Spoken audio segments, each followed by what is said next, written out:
আজকে তরমুজ গাছের একটা বিশেষ যত্ন আপনাদেরকে দেখাবো। এই যে গাছটা দেখতে পাচ্ছেন, এখান থেকে দুটো শাখা বেরোছে দুই দিকে।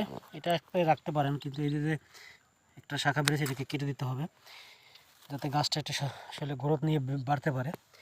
এটা খেয়াল রাখবেন। দেখেন এখানে দুইটা গাছ আছে, এই একটা গাছকে আপনি কেটে দেন, আর একটা গাছ একটু সবল, এটা বের হয়ে যাবে, ঠিক আছে?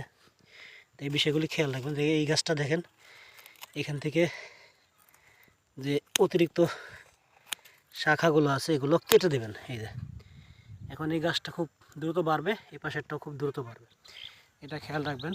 এখানে আপনাদেরকে দেখাই, এই গাছের দিকে গোড়ার দিকে যে শাখাগুলো থাকে এগুলো কেটে দেওয়ার চেষ্টা করবেন। এগুলো কেটে দিলে আপনার গাছের মানে কাঙ্ক্ষিত ফলাফলটা ভালো পাবেন। এই দেখেন গোড়ার দিকে একটু আলো বাতাস পৌঁছানোর দরকার আছে। এই দেখেন গোড়ার দিকে যে শাখাগুলো বেরিয়েছে আমরা এগুলো কেটে দিচ্ছি। অধিকাংশ গাছে কেটে দিচ্ছি, কারণ হলো এগুলো খাদ্য এবং এগুলোতে ফল আসে না, এগুলো কাটাটা খুব জরুরি। এই দেখছেন আমরা কত বড় একটা ডাল কেটে দিছি, এটা মায়া করলে লাভ নাই। উপরে যে অংশটা আছে সেখানে আপনার শাখা পোশাখা বের হোক, সমস্যা নাই, কিন্তু এই যে নিচে যে শাখাগুলো আছে এগুলো আপনার না রাখা এটাই বেটার। এগুলো আপনার আলো বাতাস পৌঁছাতে পারবে না, এইখান থেকে কেটে দেন। এখন যে শাখা শাখাগুলি আছে এগুলি বেরিয়ে আসবে এবং আপনি কাঙ্ক্ষিত ভালো ফলাফল পাবেন। তো সবাই ভালো থাকবেন, ধন্যবাদ।